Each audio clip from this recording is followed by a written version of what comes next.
Malayalam film Kishkindha কান্দাম, যা 2024 সালের best সিনেমাতে বসতে পারে। মাত্র 7 কোটি টাকার মুভি 75 কোটি টাকা বিজনেস করেছে।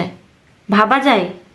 কাহিনী একটা জঙ্গলে, যেখানে অনেক অনেক বানর থাকে এবং টিভি নিউজে দেখা যাচ্ছে যে একটা বানরের হাতে বন্দুক, আর তারপর একটা গুলির আওয়াজ। তারপর পরই পুরো পুলিশ স্টেশন অবাক হয়ে যায়, কারণ মাটির নিচ থেকে একটা বানরের কঙ্কাল পাওয়া যায়। কি ভাবছেন? এক বানর আরেক বানরকে খুন করেছে?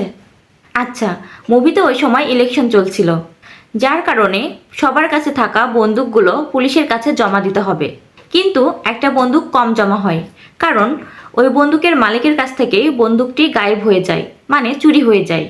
তো এভাবেই কাহিনী সামনের দিকে এগোতে থাকে। 2024 সালে আমার দেখা অন্যতম বেস্ট মুভি এটা। 2 ঘন্টার মুভিতে 1 ঘন্টা 50 মিনিটেও আপনি বুঝতে পারবেন না যে আসল কাহিনীটা কী।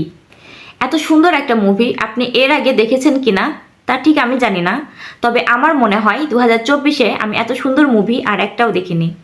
টপ লেভেলের সিনেমা, জিনিয়াস কাহিনী এবং মাস্টারপিস প্রেজেন্টেশনের সাথে মুভিটা জাস্ট অস্থির হয়েছে। এটা একটা মিষ্টি থ্রিলার, যা দেখার পর এটার প্রশংসা করতে আপনি বাধ্য হবেন।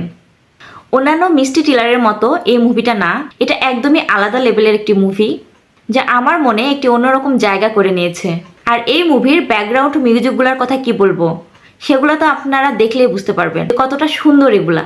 পার্সোনালি আমার কাছে এই মুভিটা অনেক বেশি ভালো লেগেছে। এত সুন্দর একটি মুভি আমি চাইবো আপনারা সবাই দেখবেন। আজকের ভিডিও এই পর্যন্তই। সামনে দেখা হবে নতুন কোনো ভিডিওতে। সে পর্যন্ত সবাই সুস্থ থাকবেন, ভালো থাকবেন। আল্লাহ হাফেজ।